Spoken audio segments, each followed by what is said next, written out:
The quiet after the storm outside Canada's High Commission in Delhi as some diplomats hurriedly prepare to leave the country. A far cry from Monday, and the fury of India's denials over allegations their diplomats were targeting pro-Khalistani activists in Canada. India has decided. But on Indian television, anger dominates. Justin Trudeau continued to level baseless allegations against India. Blaring headlines attacking Justin Trudeau and applauding India. The decisive action came after Canada escalated its fakery. Canada's Justin Trudeau shamelessly lied about India, this anchor says, but India stayed strong. The headlines confirm. The diplomatic schism is now even wider between the two countries, 1 year after the first allegations from Canada. It's quite shocking. The disintegration of ties, a shock for this former top diplomat of India, and he believes it's pure politics. Because right now, the vision seems to be clouded on the Canadian side because of their forthcoming elections there. An echo of what Indian government officials have said repeatedly, that Trudeau has a political agenda. He's looking for votes in the Sikh diaspora, they say. For many here, Canada's Trudeau had no business attacking India with vague allegations. And when he made this allegation, we asked him for proof. We asked him to give us evidence. And till date, the government of India says no evidence has been given by the Canadian side. Good morning. Only the RCMP says they did present the evidence in full this past weekend, and that India didn't want to hear it. To engage in clandestine activities. I don't think we've seen the end of it yet. Two different narratives and an all-out diplomatic war that's hard to recover from, this longtime political journalist says. These are two countries calling each other liars. They're calling each other untrustworthy. They're calling each other murderers. This is not diplomatic parlance. As the diplomats forced to leave, say their goodbyes and pack their bags ahead of the Saturday deadline, they're still bracing for more reaction from a very angry Indian government. Salima Shivji, CBC News, Delhi. Well, for more on how India has been reacting to the news, I want to bring in Aditya Raj Kaul. He is the executive editor of TV9 Network, and he joins us from New Delhi, India tonight. Thanks for being here. Thank you, Travis. What is the reaction coming from India following these latest developments? Tell me what the television coverage has been like. Well, people who often travel to Canada are obviously upset. They're expected that after a year of downgrading of the ties at various levels between India and Canada, things would unfold and there would be back-channel dialogue and maturity shown over the foreign policy and joint action by these two democracies against terrorists or anybody who believes in radicalization or downgrading of the ties. But unfortunately, things have again taken a downturn. And in television and overall in reporting, people are upset.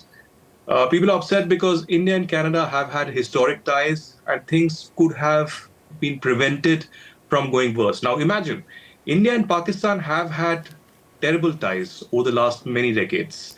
In particular, 5 years ago, when in 2019 the Pulwama terror attack happened, and India and Pakistan also downgraded ties, but it was only the high commissioners that were actually withdrawn. And, till now, there's a CDA level or the Deputy High Commissioner level ties that are between India and Pakistan.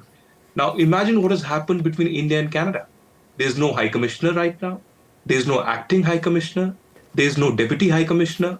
And now there are no First Secretaries as well. That means the highest position as of now between India and Canada is the Second Secretary, who will be in charge of these, high commissions. In fact, in India's case, the Consul General of Toronto, Siddharth Nath, has also been,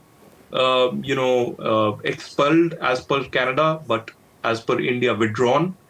And it will certainly impact the ties between India and Canada, especially in matters of immigration, trade, people-to-people contact, and business ties, historically very significant and robust between India and Canada. So people are upset, people are angry, but overall there's a national consensus in India. In fact, only last night, the leftist parties, the Communist Party of India, has expressed support to a right-wing party, which is in power, Narendra Modi's party.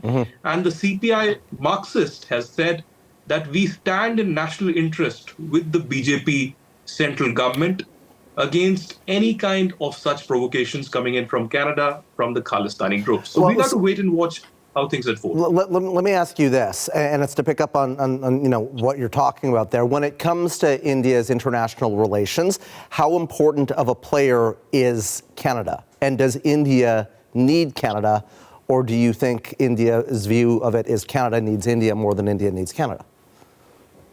Well, I would say that in today's deeply divided world, every democracy needs each other. So yes, I think Canada needs India as much as India needs Canada. But overall, if we see the kind of language, the kind of dynamics that are played out, at least in the last 36 to 48 hours, there's been a lot of, veiled threats that have been coming in from Ottawa. For instance, the Foreign Minister of Canada talking about everything being on the table when the journalist asked her about whether sanctions would be put, be it economic or diplomatic sanctions. Of course, there's been considerable pressure by the NDP's Jagmeet Singh on the Canadian government, Justin Trudeau government, to act against India.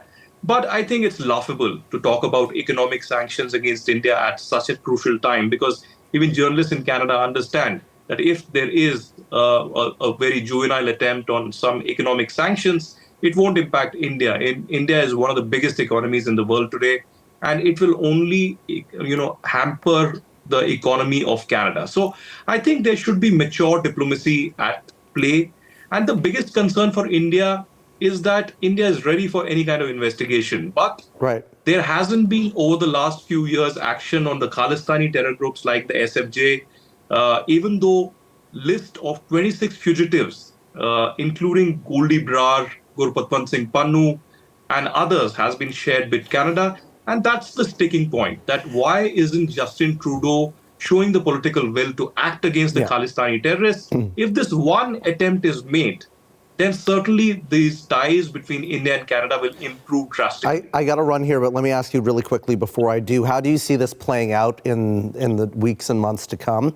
And do you see these relations continuing to thaw, or will they warm? Well, there's a red line for India. I've spoken to a lot of politicians and diplomats over the last 36 to 48 hours in India, especially in New Delhi, who say that there's a red line for India. The red line is terrorism and separatism. India has not tolerated it in the Indian states of Jammu and Kashmir and Punjab, and it will not tolerate it when it originates from a foreign soil. There's a national consensus in India right now that any kind of provocation coming in from Canada or any of the Five Eyes, states will not be tolerated. So you could imagine from the time last year, exactly a year ago, when Justin Trudeau came inside the House of Commons and spoke against India, one would have expected that things would improve. But now there are stories being done, and Canada is being accused of actually naming India's Home Minister Amit Shah and National Security Advisor Ajit Doval, even that meeting that took place in Singapore, in Washington Post and other newspapers. So I think there's a lot of anger, there's a national consensus, and I only feel that if it is escalated further, it could impact not just visa regime between these countries, but trade, air,